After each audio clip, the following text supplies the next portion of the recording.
Hello everyone, it's Kari from sunshineinmypocket.com, and today I have a fun project using this brand new Halloween Mandala stencil from Miss Ink Stamps. Look at this, there's a witch's broom, spider webs, pumpkins, and bats in this stencil. I love it so much. And I'm going to be using some of my very favorite Halloween combinations for the ink on this. And so let's go ahead and get started. I've got a bunch of Distress Oxides here, and I'm just going to move these out of the way so that we can do one at a time.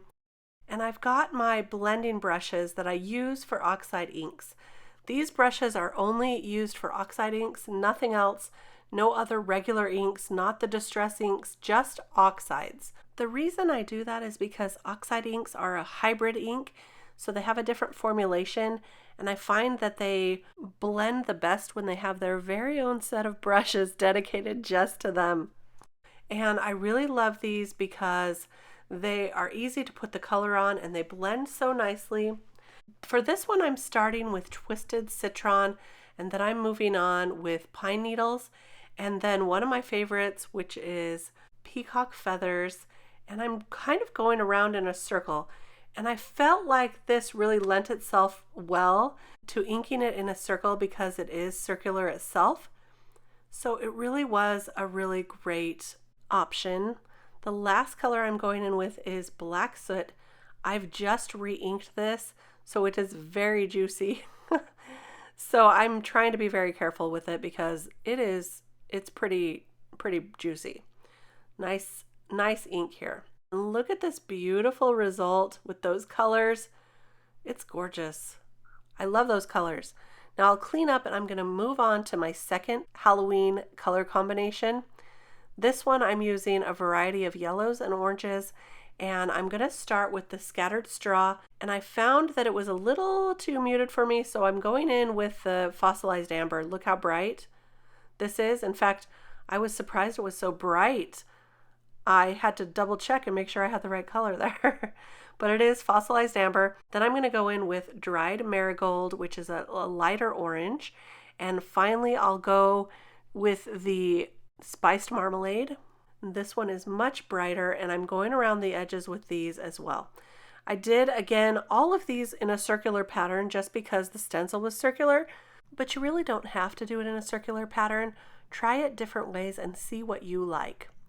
Now you may have thought that was my last color for this combination, but I am going to also bring in Crackling Campfire.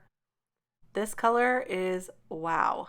Look at that beautiful fiery orange. So I'll go around all the edges with the Crackling Campfire, and that's going to finish this up. This one reminds me a little bit of Candy Corns. I wanted to do a little brighter in the center there, so I'm adding a little more yellow. And there is our second panel. Aren't those pumpkins just so cool?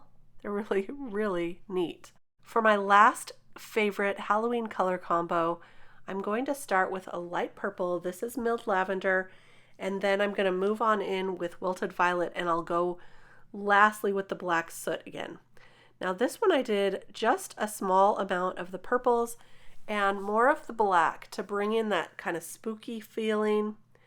I really think this color combo is neat. And I'm going to turn all of these into cards too, so stay tuned. I'll be sharing that in just a minute. Just finishing up this one here with this mandala stencil. Isn't this stencil so neat? And really, to finish out the cards, you don't need a lot because the stencil has so much design to it. It's beautiful. So here's our purple and black.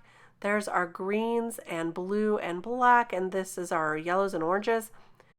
I'm going to take the Ghosts from Miss Ink Stamps new release, and also a sentiment from their Halloween Sentiment new release stamp, and I'm going to stamp that in VersaFine Onyx black ink, and then I will heat emboss that. So this I'm going to stamp a couple of times just to make sure I get a really nice dark impression. I love this large spooky sentiment. This is, the Halloween Sentiment stamp set is probably a favorite Halloween Sentiment stamp set I've ever had. So love it. I'm just gonna use a dry paintbrush to get off some of the excess embossing powder. Heat set that. It's got a few sparkles to it, so it's a black sparkly embossing powder, and I'll just add those ghosts right around the edges, and we'll turn that into a card. For the green and black one, I'm going to color up this black cat. This is from the new Feline Spooky stamp set. I'm using the re-inker from the Distress Oxide, but I'm also using a dark blue and a gray Zig Clean Color Real Brush marker. I just placed that on my craft mat, and now I'm picking up the color with my water brush and adding it just a little bit here and there. I'm underpainting with the navy blue and the gray because I wanted it to have kind of like a blue undertone to it. And then I'll go over it with the black soot oxide re-inker. And it's going to make for an interesting black cat with some blue undertones. So this is really simple to do. I'm not adding a lot of water because this is regular cardstock I'm using. It's not watercolor paper, just regular cardstock. So you can see if you're very careful and you don't go with a lot of water, you can still get a nice result. I have a feeling that this cat should be black, but you could obviously color it any color you want. And for this purple and black one, I'm going to stamp the Trick or Treat sentiment from the Halloween Sentiment stamp set, and I'm going to heat emboss it in silver.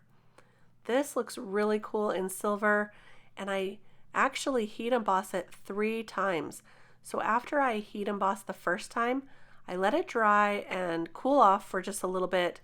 Then I put it back in my MISTI and re-ink that with the clear sticky ink. This is VersaMark ink, and go right over what I've already embossed, add another layer of the embossing powder, heat set that, and I do that 3 times. So this way you get a really raised, beautiful look. It kind of looks like a metal embellishment almost on the top there. And to finish this one off, I'm going to add a few silver sequins just to match that silver embossing powder. But look how cool, you really don't need much more than that. You see those pumpkins and the spider webs.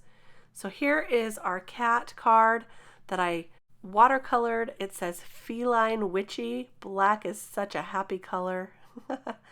And here's our Trick or Treat that we heat embossed in the silver with the purples and the blacks, and then the orange one that we finished off with the ghosts and that spooky sentiment. So see how easy it is to pull some cards together.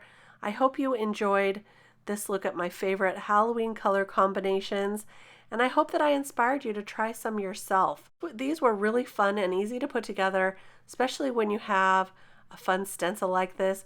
But try these color combos with any stencil you have, or just do some inking and blending with the colors and no stencil at all. Super fun techniques with these colors. I will be back real soon with more card making inspiration. Just want to thank you for stopping by today. Please give me a thumbs up if you enjoyed this video, and I'll be back soon with more cards. Bye-bye.